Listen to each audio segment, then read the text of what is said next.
Galera da literatura irreverente, hoje eu tenho uma pergunta para vocês. Vocês poderiam me dizer o que é que uma faca de cortar pão tem a ver com parnasianismo? Não fazem a mínima ideia, né? Eu também não. Mas essa semana uma amiga me contou uma história que aconteceu com ela na escola, de uma certa faca de pão escondida debaixo da carteira de uma colega que deu o que falar a uma movimentação danada nos corredores da escola, essa coisa toda, e pá! Caímos no papo do parnasianismo e ela, como sempre, como todo estudante de segundo ano, falou assim: professor Boia, parnasianismo é uma coisa... Ela não quis dizer para mim que parnasianismo era uma coisa chata, mas ela falou assim: parnasianismo é uma coisa muito complexa, né? Falei, nossa, Equinha, você é uma pessoa bastante inteligente. Então, parnasianismo é uma coisa complexa. E o parnasianismo, ele foi precedido depois pelo simbolismo e o pré-modernismo, no caso, né? E o que fez com que o parnasianismo caísse, digamos assim, em desgraça, que fosse substituído rapidamente por outros movimentos, ou por outro movimento, foram poemas tipo o Vaso Chinês, do Roberto de Oliveira, onde ele fala, por exemplo, na segunda estrofe: fino artista chinês enamorado, nele puseram o coração doentio, em rubras flores de um sutil lavrado, na tinta ardente de um calor sombrio. E, na verdade, o pessoal não gosta muito dessa coisa tão rebuscada. Mas dentro do parnasianismo, e aqui eu vou abrir um parêntese para falar para vocês sobre um livro que um jornalista maravilhoso, cronista, chamado Rui Castro, lançou no ano de 2000. Isso, inclusive, foi a estreia dele nos romances literários, porque ele é jornalista e ele escrevia muitos artigos, muitas crônicas, enfim, aquele foi o primeiro livro dele, foi bastante marcante, cujo título é Bilac vê Estrelas. Bilac vê Estrelas é uma ficção muito interessante, porque nessa ficção ele coloca o José do Patrocínio, que era o jornalista negro da abolição, naquele Rio de Janeiro do final do século XIX e tal. Eles eram amigos e ele se viu enredado numa trama de espionagem industrial, porque esse próprio José do Patrocínio também era um aviador e ele estava lá construindo um balão.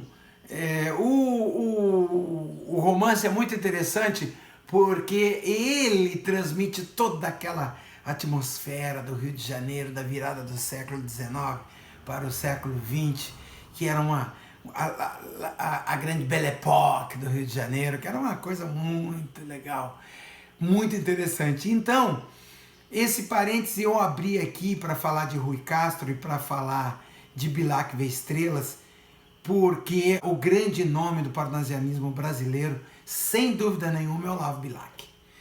E tem um detalhe: a poesia do Olavo Bilac por vezes é pesadona, mas muitas vezes é uma poesia, eu diria assim, palatável. Dá para ter um gostinho bom.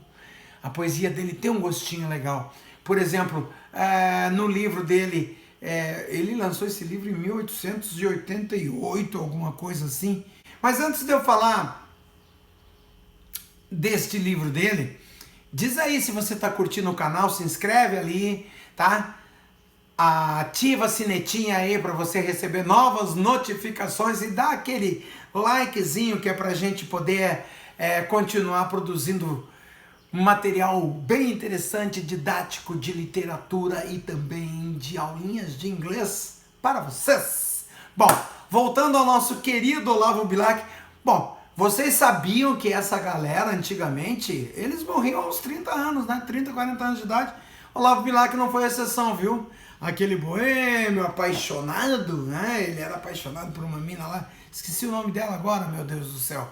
Mas, enfim, eles viviam ali pela Confeitaria Colombo, no Rio de Janeiro, Cinelândia, onde hoje é o amarelinho, onde hoje é o verdinho, aqueles bares da Cinelândia, do Centro Velho do Rio de Janeiro.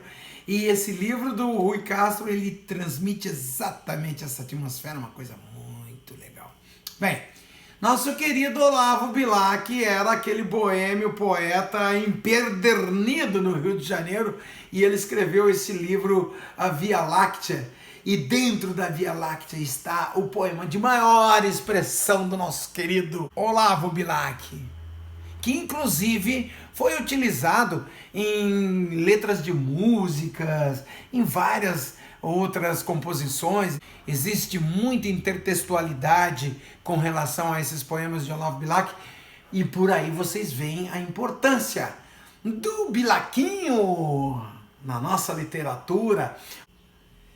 É interessante quando nós falamos da Via Láctea do Olavo Bilac, porque quase que impreterivelmente a gente cai no eu lírico dele, que é uma coisa que não tá nem aí para acusação, porque o amigo fala assim: mas você tá falando com as estrelas agora, é?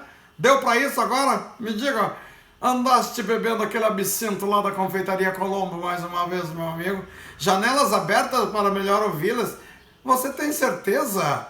Então eu acho assim, que o eu lírico, ele não tá nem aí com a acusação, ele tá preocupadíssimo com nada, e os versos de Olavo Bilac são versos apaixonados. Eu vou declamar então o 13º verso da Via Láctea para vocês.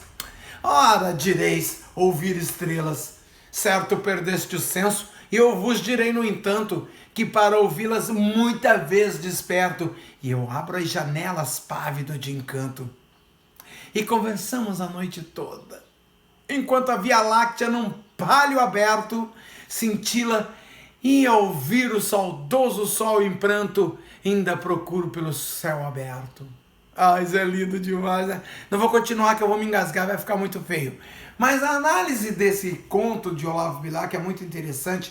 Nós temos várias análises aí no Mr. Google, que você pode pegar e você pode verificar exatamente o que é feito dessa análise. Mas Olavo Bilac realmente foi uma expressão da poesia parnasiana no Brasil, e eu acho que por Olavo Bilac nós podemos dizer que o parnasianismo brasileiro não foi assim tão chato. Então, galera, gostaram desse vídeo? Mais uma vez, se inscreve no canal, clica aí na sinetinha, dá um likezinho, porque semana que vem voltaremos com mais um vídeo para vocês. Obrigado!